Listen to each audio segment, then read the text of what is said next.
Hello नमस्कार दोस्तों, मैं Indira online solution YouTube channel के अब की बार आरआरबी पार NTPC and group D special batch में आप सभी का स्वागत करता हूं। आप सब कैसे हैं? आशा करता हूं आप लोग बहुत अच्छे होंगे।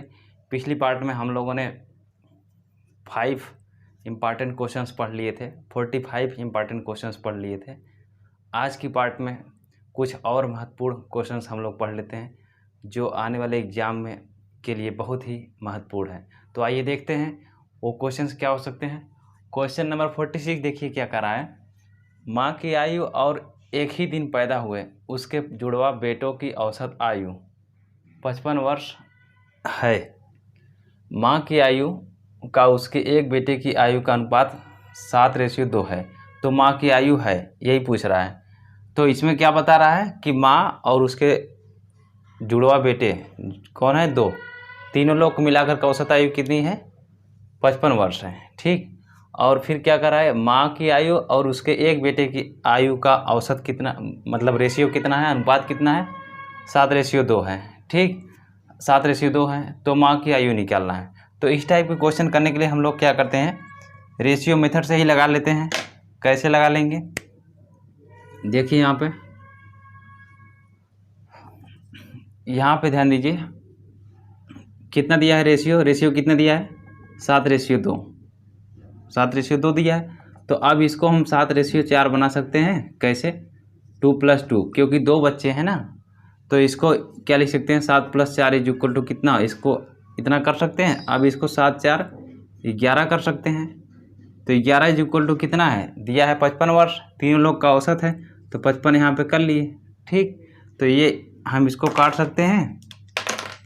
ये हमारा हो जाएगा 11 × 5 1 = 5 हो गया, यानी 11 × 5 55 कट गया, तो 1 यूनिट बराबर हमारा 5 मिल गया। तो अब ये माँ की आयु पूछ रहा है, तो यही तो हमें चाहिए 7। तो फिर क्या करेंगे, ये 7 × 5 कर लेंगे, हमारा कितना हो जाएगा? 7 × 5 = 35 वर्ष। क्या हो जाएगा? 35 वर्ष। और यही हमसे पूछ भी रहा, ये बी वाला ऑप्शन हो गया। आई थिंक समझ में आ गया होगा, कोई प्रॉब्लम नहीं हुआ। ठीक, अब क्वेश्चन नंबर 47 देख लीजिए। ऐसे क्या कह रहा है,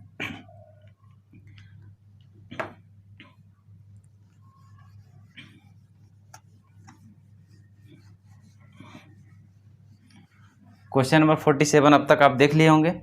कह रहा है यम और यन किसी कार्य को 90 दिन में पूरा कर सकते हैं। यन और ओ उसे 72 दिन में पूरा कर सकते हैं। यम और ओ उसे 120 दिन में पूरा कर सकते हैं। ओ अकेला उस काम को कितने दिनों में पूरा कर सकता है?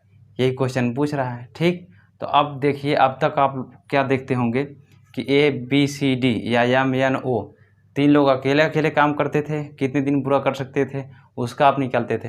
अब यहाँ आपको 2-2 मिल गए, मतलब पेयर ग्रुप में मिल गए।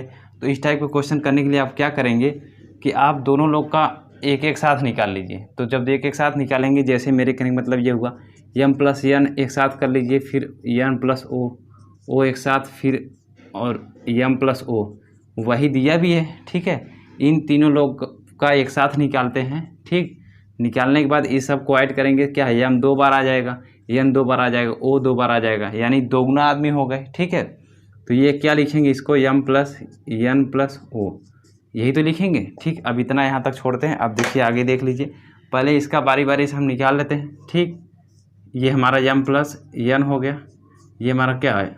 यन प्लस ओ हो गया, ये हमारा क्या है? यम प्लस ओ हो गया। ठीक, क्लियर। अब देखिए यम प्लस यन की कितने दिन में करते हैं? 90 दिन में करते हैं। यन प्लस ओ कितने दिन में करते हैं? 72 दिन में करते हैं। यम प्लस ओ कितने दिन में करते हैं? 120 दिन में करते हैं। ठीक, अभी तीनों का एलसीएम आप निकालेंगे तो आपको 360 मिलेगा। ठीक, कोई प्रॉब्लम नहीं हुआ होगा यहाँ तक समझने में। ठीक, अब ये 90 से भाग देंगे, 9 × 4 = 36। ये हमारा एक दिन की कैपेसिटी आ गई, किसकी? यम और यन की। 72 से भाग देंगे तो 5 बार जाएगा। ठीक, ये एक दिन की कैपेसिटी आ गई 5। 120 से भाग देंगे तो 3 बार जाएगा, तो ये एक दिन की कैपेसिटी आ गई यम और ओ की। ठीक, तीनों को क्लियर। अब ध्यान दीजिए यही आप निकालते हैं ना 360 बटा, अब जब तीनों लोग ये तीनों मिल करके साथ काम करते हैं, तो क्या 4 + 5 + 3 बराबर कितना हो जाएगा? 12 हो जाएगा। यानी ये क्या होता था, ये 30 डे में, जब ये सब मिल करके काम करते हैं तो 30 डे में कंप्लीट कर देते हैं। तो यानी इसको क्या लिख देंगे हम? 30 डे लिख दिए, कोई प्रॉब्लम नहीं हुआ। अब आप सोचिए, अभी यहाँ तो क्या थे? दूना आदमी थे, तब ये 30 दिन में कंप्लीट कर सकते थे और कर रहे हैं। अब इसी का 1 गुना कर देंगे तो क्या होगा, दिन हमारा बढ़ जाएगा, क्योंकि 2 आदमी किसी कार्य को 30 दिन में कंप्लीट कर रहे हैं तो एक आदमी उस कार्य को 60 दिन में करेगा। ठीक है, क्योंकि एक आदमी कम हो रहे हैं तो काम की डेज हमारी बढ़ जाएगी, तो इसलिए ये क्या हो जाएगा, 30 गुणे 2 हो जाएगा डे, यानी कितना हो जाएगा, 60 डे हो जाएगा। ठीक, क्लियर। अब हमसे पूछ क्या रहा है, वो अकेला उस कार्य को कितने दिनों में पूरा कर सकता है। आप सोचिए आपको वो कैसे अकेला मिल जाएगा। अब ऐसा कीजिए कि ये तो सब पेयर ग्रुप में थे, तो आप ऐसा कोई पेयर सिलेक्ट कीजिए जिसमें वो ना हो और उसी को इसमें से पूरे में से घटा दीजिए। आप सोचिए अगर हम यम और एन को ऐसे लिख दें, यम प्लस एन प्लस ओ, ये 3 है काम। अब तो आपको क्लियर हो गया ना कि यहाँ पे आपको आ गया यम प्लस ओ, ये तीनों मिलकर कितने दिन में कर रहे हैं, 60 दिन में कर रहे हैं। ये तो क्लियर। आप सोचिए तीनों के कितने दिन में कर रहे हैं, उसमें से अगर हम यम प्लस एन कितने दिन में कर रहे हैं वो घटा देंगे तो आपको क्या मिल जाएगा, एन ही तो मिलेगा। ओह सॉरी, आपको क्या मिल जाएगा, ओ ही तो मिलेगा, ओ मिलेगा कि नहीं। और यही हमसे पूछ भी रहा है, तो ऐसा हम कर दें। तो ऐसा ही करेंगे तो क्या होगा, ऐसे लगाया जाएगा, तीनों का क्या है 60 लिख लीजिए, और यम प्लस एन का क्या है आपको पता है, ये 90 दिन हो गया, यहाँ कर लिए। ठीक है, अब इस सब का इन दोनों का एलसीएम निकालेंगे तो आपको 180 मिलेगा। ये हमारा क्या हो जाएगा, 36 18, यानी 3 यूनिट मिल जाएगी एक दिन की कैपेसिटी। ये 90 दूनी 18, 9 दूनी 18, ये 2 यूनिट मिल गई।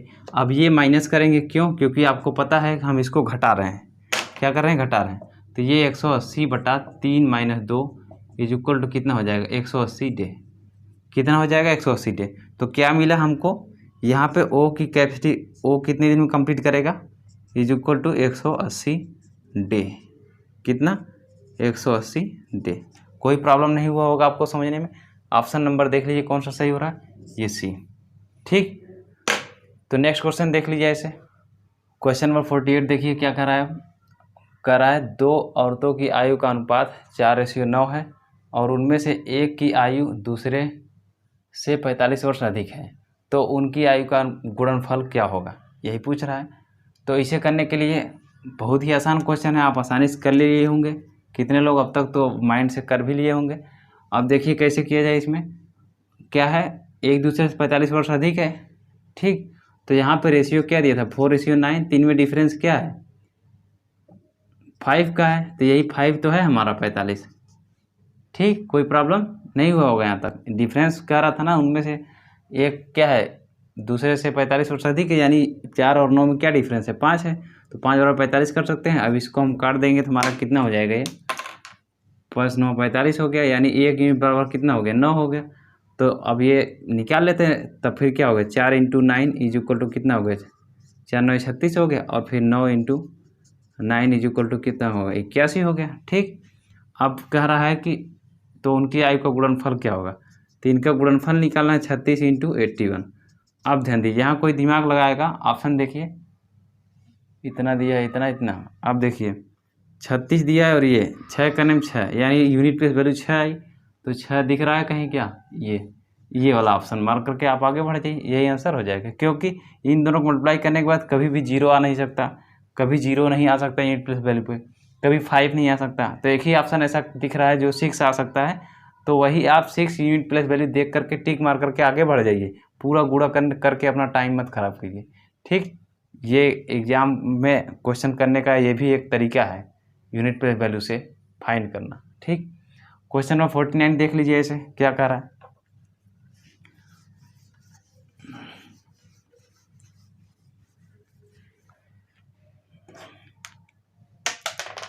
क्वेश्चन नंबर 49 कह रहा है 30 सेमी ऊंचे और 18 सेमी आधार की त्रिज्या वाले एक समवृत्ताकार शंकु को गलाया जाता है और उसे 6 सेमी ऊंचे तथा 1.8 सेमी आधार की त्रिज्या वाले समान आकार के छोटे छोटे शंकुओं में ढाला जाता है, तो ढले हुए शंकुओं की संख्या कितनी होगी, यही पूछ रहा है आपसे। तो इस टाइप के क्वेश्चन से वाकिफ़ होंगे बहुत लोग। ठीक है, इसमें क्या करेंगे हम लोग, इसका आयतन निकाल लेते हैं। ठीक है, बड़े वाले का आयतन निकाल करके फिर छोटे वाले का आयतन निकाल करके बड़े वाले आयतन में छोटे वाले आयतन को भाग दे देते हैं, आसानी से हमारा आंसर आ जाता है। ठीक, वही करेंगे। अब देखिए यहाँ पे आपको पता है कि शंकु का आयतन क्या होता है, 1/3 पाई r²h। ठीक है, यही होता है। तो ये बड़ा वाला मान लीजिए, ठीक है, और ये छोटा वाला मान लीजिए। तो इसे बड़ा मान रहे हैं, तो मान लीजिए हम यहाँ पे इस तरह कर लेते हैं, ठीक है, जिससे किसी की प्रॉब्लम ना हो। ये हमारा 1/3, ये हमारा पाई r² एच, ये छोटा वाला मान लेते हैं। तो ये तो हमारा कैंसिल हो जाएगा, पाई पाई कैंसिल हो जाएगा, बचेगा हमारा क्या, ये r² एच हमारा, यानी बड़ा वाला क्या है 18 सेमी आधार की त्रिज्या वाले, त्रिज्या कितना है 18 सेमी है, यानी इसको r² लिखा था 18 × 18 कर सकते हैं। और ऊंचाई कितनी दी है 30 है, ऊपर कर लिए। अब नीचे क्या कर रहा है, और उसे 6 सेमी ऊंचे तथा 1.8 सेमी, तो 6 सेमी ऊंचे, तो यहाँ पे r है तो कितना 1.8 सेमी, तो 1.8 सेमी त्रिज्या हो गई, तो 1.8 मल्टीप्लाई कर लिए। अब फिर क्या है, ये ऊंचाई कितनी है 6 है, तो यहाँ पे 6 रख लिए। अब इसको उड़ाते हैं, इसको उड़ाते हैं, तो ऊपर क्या होता है 2 जीरो लगा देंगे, क्योंकि 1 1 2 है ना। ये 18 18 को काट दिया, और ये हमारा क्या हो जाएगा 6 पंचे 30, यानी हमारा कितना हो जाएगा ये 500, क्या हो जाएगा 500। कहीं मैच कर रहा है क्या, ये भी आपका आंसर हो गया। कितनी होगी शंकुओं की संख्या 500। आई थिंक ये अच्छे समझ में आ गया होगा। नेक्स्ट क्वेश्चन देख लीजिए इसे।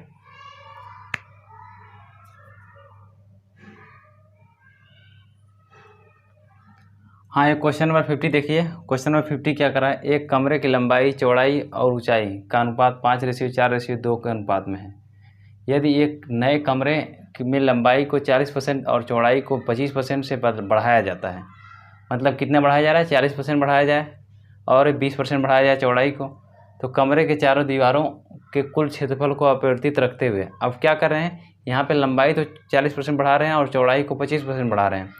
अब आपको पता करना है कि हम ऊंचाई को कितना कम करें कि कमरे के चारों दीवारों का क्षेत्रफल क्या है अपरिवर्तित रहे, मतलब कि जितना इसका क्षेत्रफल आ रहा है उतना ही इसका भी क्षेत्रफल आ रहा है, ठीक है।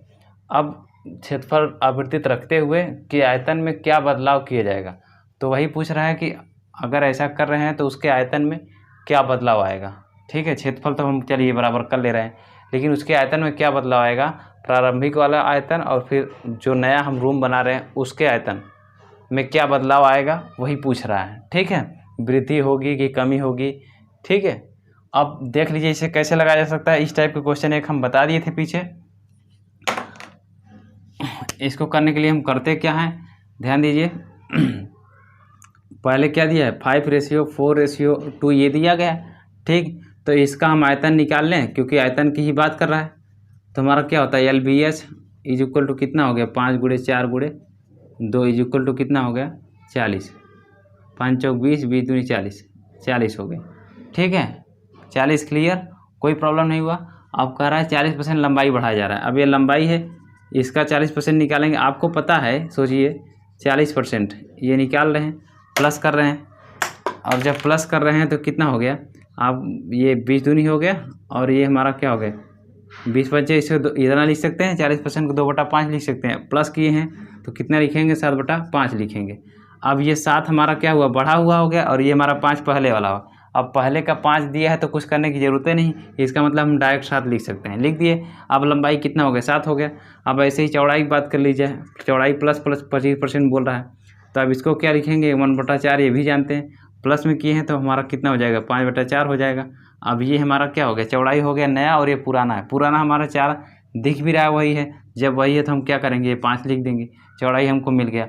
अब देखिए क्वेश्चन में क्या कह रहा है कि हमारा क्षेत्रफल अपरिवर्तित रहता है। जब क्षेत्रफल अपरिवर्तित रहता है तो यानी दोनों को इक्वल करके हम इसका ऊंचाई निकाल सकते हैं। तो इसका क्षेत्रफल क्या है, इसका क्षेत्रफल लेते हैं, मतलब यही कह सकते हैं ना कि क्षेत्रफल बराबर क्षेत्रफल, प्रारंभिक क्षेत्रफल और लास्ट क्षेत्रफल। तो हम क्या जानते हैं क्षेत्रफल फार्मूला, जब चारों दीवारों का क्षेत्रफल निकाला जाता है तो 2 × H मतलब ऊंचाई, ऊंचाई क्या हो गया हमारा 2 हो गया, 2 × L + B मतलब कि 5 + 4, 5 + 4, ठीक है, = अब इसका निकाल लेते हैं, ठीक। अब ध्यान दीजिए इसका करते हैं तो इसका ये लंबाई हो गया, ये हमारा लंबाई हो गया, चौड़ाई हो गया। तो हमारा 2 और हमें ऊंचाई पता नहीं तो ऊंचाई x मान लेते हैं, ठीक, H मान लेते हैं, निकालना है हमको ऊंचाई, ठीक है। और ये L + B मतलब 7 + 5, ठीक। अब इसको हम आगे बढ़ा लें अगर, तो यहाँ ध्यान दिए ये हमारा क्या हो जाएगा, ये 2 दूनी 4 हो जाएगा, 4 गुणे और ये 5 4 9 हो गया, 9 = कितना हो गया 2 × H ये हमारा 7 5 12 हो गया, ठीक, कोई प्रॉब्लम नहीं हुआ होगा। अब ये हमारा क्या हो गया 4 3 12 काट सकते हैं इसको, ठीक है।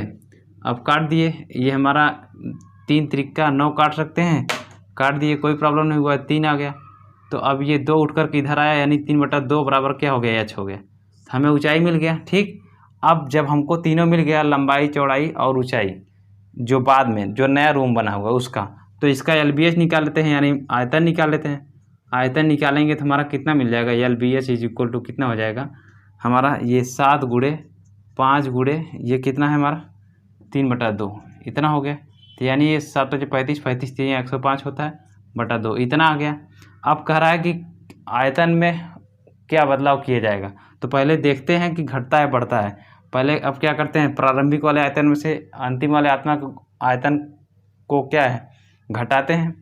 तो अब देखिए ये 40 है हमारा, तो 105, ये देख रहे हैं बढ़ा दिख रहा है, ये ज़्यादा दिख रहा है ना, तो इसलिए हम क्या करते हैं, ये हम 105/2 माइनस ये 40 कर लिए, तो हमारा क्या हो गया, ये हो जाएगा हमारा 25 सॉल्व करेंगे आप 25/2 मिलेगा। ठीक है, अब 25/2 मिलेगा तो इसको क्या लिखेंगे 12.5%, इतना लिखेंगे ना, 12.5 अभी परसेंट नहीं, 12.5 आया। अब ध्यान दीजिए परिवर्तित हो जाएगा। अब यहाँ आंसर हमारा क्या दिया है, परसेंट में दिया है, तो हम क्या करेंगे 12.5, अब कितना हुआ, बढ़ा हुआ है इसका मतलब। ठीक, बढ़ा हुआ है, तो अब कितने में से परसेंट निकालेंगे, तो हमारा 40 नीचे करेंगे और हमारा ये 100 हो जाएगा।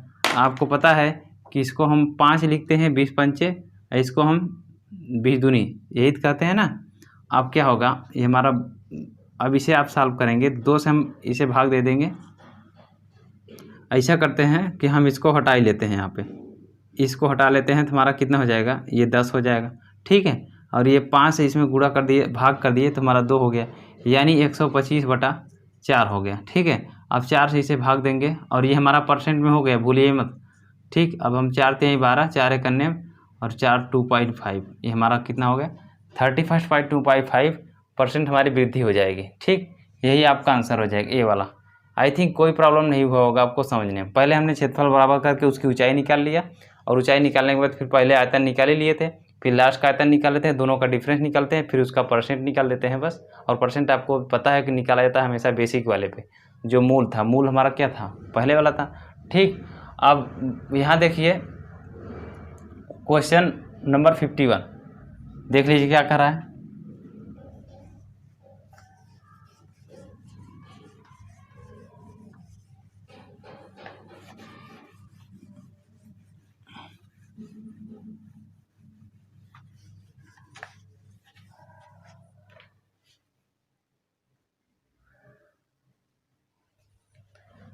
क्वेश्चन नंबर 51 कर रहा है, रहीम किसी कार्य को 20 दिन में पूरा कर सकता है, जबकि करीम उसे 25 दिन में पूरा कर सकता है। कि करीम के काम करने के 10 दिन बाद, करीम के काम करने के 10 दिन बाद रहीम ने काम शुरू किया। ठीक है, तो दोनों ने एक साथ कार्य कितने दिन किया, दोनों एक साथ कार्य किए कितने दिन किए, आप ध्यान दीजिए। 10 दिन बाद शुरू किया है किसने, रहीम ने। ठीक, अब एक बात दिमाग रखिएगा, ये पहले तो क्या करते हैं, दोनों को निकाल लेते हैं, 20 दिन पूरा कर सकते हैं। ठीक है, ये हमारा 20 दिन, जबकि करीम उसे 25 दिन में, यानी 20 और 25, ये हमारा एलसीएम निकालेंगे कितना हो जाएगा 100 होगा, तो ये 20 पंचे हो गया और 25 चौके 100 हो गया, ये कैपेसिटी हो गया इस तरह करने का, 5 4 आ गया। ठीक, अब यहाँ दिमाग लगाइए, सोचिए करीम के काम करने के 10 दिन बाद, यानी करीम 10 दिन काम कर लिया है, और 10 दिन काम कर लिया तो एक दिन की करीम की कैपेसिटी कितनी है, पहले हमने क्या किया, रहीम, ये रहीम है। ठीक है, और ये क्या था, करीम था। ठीक, अब करीम के काम करने के 10 दिन बाद, 10 दिन बाद यानी करीम 10 दिन काम कर लिया, तो एक दिन की कैपेसिटी कितनी है करीम की, 4 यूनिट। ठीक है, तो यानी 10 दिन कैपेसिटी कितनी हो जाएगी, 4 × 10 इज इक्वल टू कितना होगा 40 यूनिट। 40 यूनिट करीम कर चुका है, तो बचा हुआ कितना है, अभी बचा हुआ कितना है 40 बराबर कितना हो गया 60 यूनिट। अब 60 यूनिट करने के लिए रह गया है, अब इसी 60 यूनिट को दोनों एक साथ काम करेंगे, और वही हमसे पूछ भी रहा है दोनों एक साथ कार्य कितने दिन करेंगे। ठीक है, अब ये 60 यूनिट, अब ये 60 यूनिट हम यहाँ रखते हैं, और ये दोनों एक साथ काम कर रहे हैं, 5 4 9, 9 कर लिए, 9 से भाग दे दिए, हमारा कितना हो गया 9 6 54, उसके बाद 9 54 6, तो हमारा 6/9 इतना लिख सकते हैं। तब इसको क्या करेंगे 6 सही, और 3 दूनी 6, 3 3 9, कहीं ऑप्शन क्या दिया है, दिन दिया है ना। हाँ ठीक, अब ये कहीं मैच कर रहा है क्या, 16 हाँ ये वाला। ठीक, आई थिंक ये समझ में आ गया होगा, कोई प्रॉब्लम आपको नहीं हुआ, बहुत आसान क्वेश्चन था। तो आज की क्लास में हम लोगों ने कुछ और इम्पॉर्टेंट क्वेश्चंस देख लिए जो आप लोगों को समझ में आ गया होगा, आशा करता हूँ। तो मिलते हैं दोस्तों नेक्स्ट एपिसोड में, तब तक के लिए धन्यवाद।